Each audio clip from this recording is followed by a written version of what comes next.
doubt in my mind, Rachel Meghan Markle was a semi-expensive yacht girl, and she knows it. Many of you have seen this picture already. You see that there. It all began on what seemed like a perfectly ordinary evening in London, a small, exclusive gathering tucked away in the heart of Mayfair. The kind of night where crystal glasses catch the light of chandeliers, where silk dresses glide through the room like secrets themselves, and where every polite laugh hides something far more dangerous. But beneath that glittering calm, something extraordinary was about to happen. And at the center of it all was Sarah Ferguson, the Duchess of York, known to friends and foes alike as Fergie. As the evening unfolded, Fergie leaned forward across the elegant dinner table, her expression carrying a mix of mischief and something darker, perhaps a trace of long-buried resentment. Then, without warning, she said it. A single sentence that cracked through the air like thunder. The clinking of silverware stopped. Conversations died mid-sentence. You could almost hear the collective gasp of disbelief. What she said, or rather who she implicated, sent an icy shock through everyone present. In that moment, she hinted no, she outright declared that Meghan Markle had once been Andrew's first client. For a long second, no one moved. The silence felt heavier than the marble walls surrounding them. Those who heard her understood immediately that this wasn't casual gossip. It was a loaded accusation, a scandalous claim that could ignite chaos at the highest levels of the monarchy. And it did. Before the night was even over, whispers began leaking from that Mayfair salon, spreading through royal circles like wildfire. By morning, Buckingham Palace was in full crisis mode. Advisors were scrambling, phones ringing endlessly, and panic setting in behind those iconic palace gates. Across the ocean, in Montecito, word of the alleged remark reached Prince Harry. According to those close to him, he was livid, furious that such a comment could surface, furious that once again, his wife's name was being dragged into royal drama she had tried so hard to escape. What began as a simple dinner had now spiraled into a royal storm, one that no one, not even the Duchess herself, could have fully anticipated. Everything happened because of Fergie. He was stunned. The last thing he expected was to see his wife's name tossed into chaos by one of his own relatives. Just 7 words from Fergie, and suddenly, the royal world was in turmoil. But to grasp why those few words carried such power, you have to understand the woman behind them. Sarah Ferguson, better known as Fergie, is no ordinary duchess. She's a survivor of the crown's toughest storms. Time and again, she's fallen from grace, faced public humiliation, and managed to rebuild herself from the ashes. From the infamous tabloid scandals of the 90s to her very public financial struggles, Fergie has been cast out, ridiculed, forgiven, and somehow always finds her way back into the spotlight. Every time the palace tried to erase her, she re-emerged stronger. She understands the royal game inside out because she's been playing it longer and harder than anyone else. It was introduced by Sarah Ferguson. Don't you miss that feeling, getting lost in a story that feels like it was written just for you? If your heart needs a little magic, click on the link in I-button or in the description or pinned comment. It's waiting at infallibster.com. Go feel something again. So when this woman, a duchess who's been silenced, revived, and silenced again, suddenly drops a line linking Meghan Markle to Prince Andrew, the world stops to listen. The palace? They panic. Because this wasn't some careless remark. It was intentional, calculated, dangerous. Every word she spoke was measured, not gossip, but strategy. A strike aimed with precision, designed to cause the greatest possible shock. Long before the glittering tiaras, before the Netflix deals and royal chaos, there was simply Meghan Markle, a driven actress with ambitions that stretched far beyond Hollywood's skyline.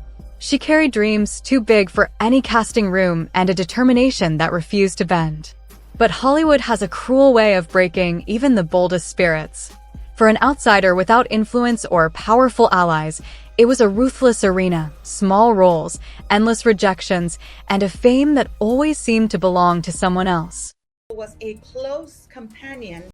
Then came the murmurs, quiet but persistent. Tales began to surface about Meghan appearing in exclusive social circles, attending lavish yacht gatherings along the sparkling Mediterranean coast.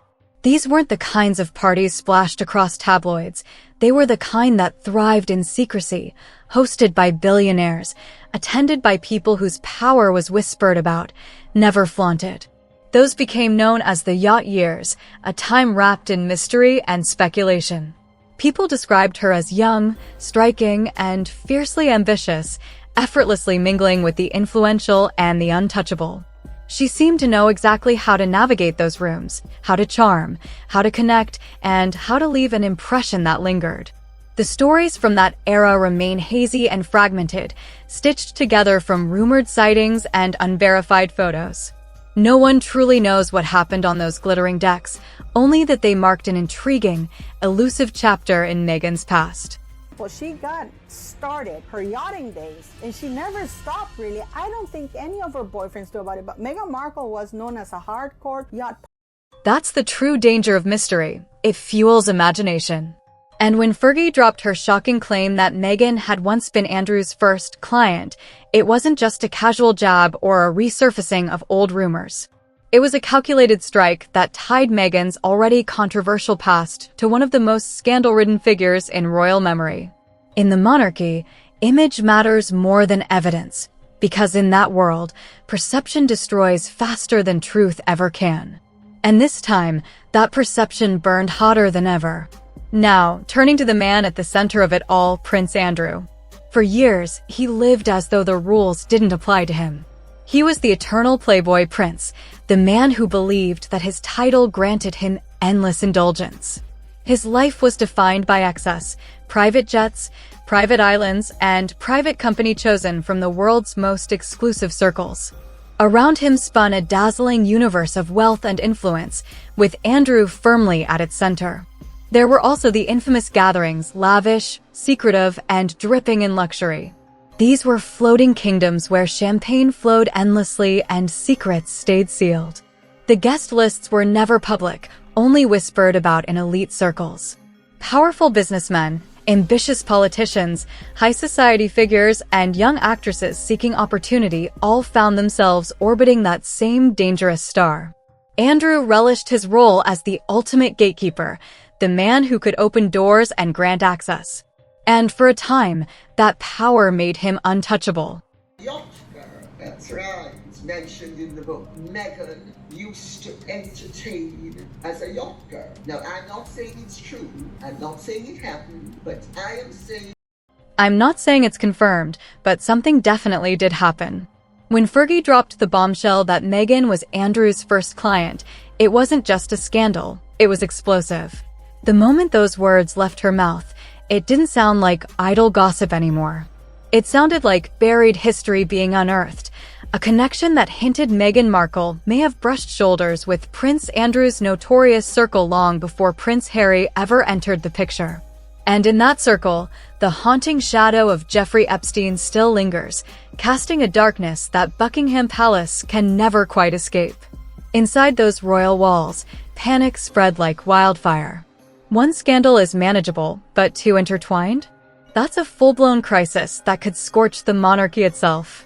So the question became, how did Meghan even find her way into that secretive, elite world? Insiders point to one man whose name keeps emerging from the background, Marcus Anderson. He wasn't royalty, but he was close enough, a power broker, a social architect. As a key figure in the elite Soho House scene, a private haven where the wealthy hide from prying eyes, Marcus was the kind of person who could make introductions that changed lives.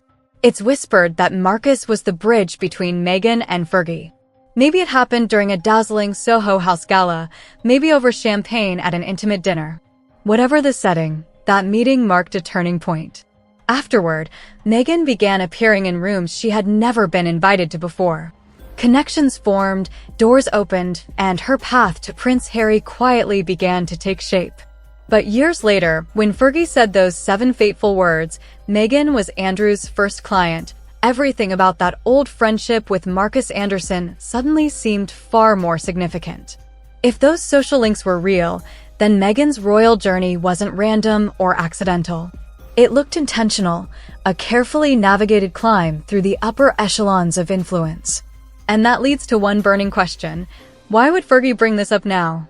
What does she stand to gain from reigniting a fire that could consume them all?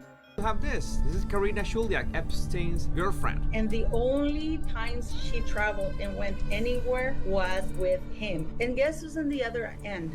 Some call it revenge. After all, Meghan Markle captured the royal spotlight that Sarah Ferguson, Fergie, never truly managed to hold onto.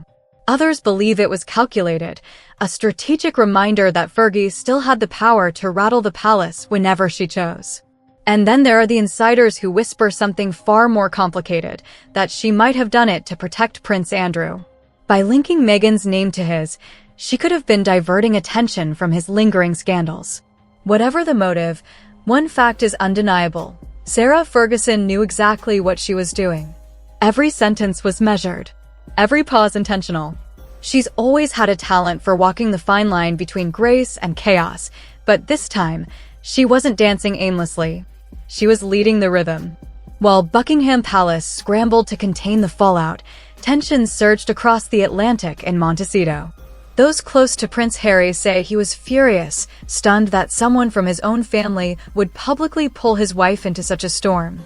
He was caught between outrage and disbelief, between wanting to defend Meghan and realizing that any reaction could make things worse. The fury simmered behind closed doors. Meghan, meanwhile, chose silence. No interviews, no public appearances, no events. Her team froze all plans, waiting for the dust to settle. Yet in that stillness, the silence became its own kind of statement, one that echoed louder than words ever could. But silence doesn't kill stories, it feeds them. The narrative didn't fade away. It grew, mutating in the tabloids and spreading across social media. Behind palace doors, legal advisors whispered about possible actions. But how does one sue family without igniting a royal civil war? Every potential move risked escalating whispers into headlines, gossip into chaos. And through it all, Fergie stayed perfectly calm, reminding the world of just how much she still knows. Her quiet remarks that night didn't just stir gossip, they reshaped the royal storyline. In one breath, she tied Meghan's shadowy past to Andrew's scandalous one, reopened the wounds the palace had spent years trying to heal, and reminded everyone that in the House of Windsor, no secret stays buried for long. Now, as the world watches for the next royal eruption, one truth shines brighter than ever. Sarah Ferguson may no longer wear a crown, but she's proven she can still shake the throne. Because sometimes, the most dangerous person in a royal family isn't the one who holds power, it's the one who has nothing left to lose.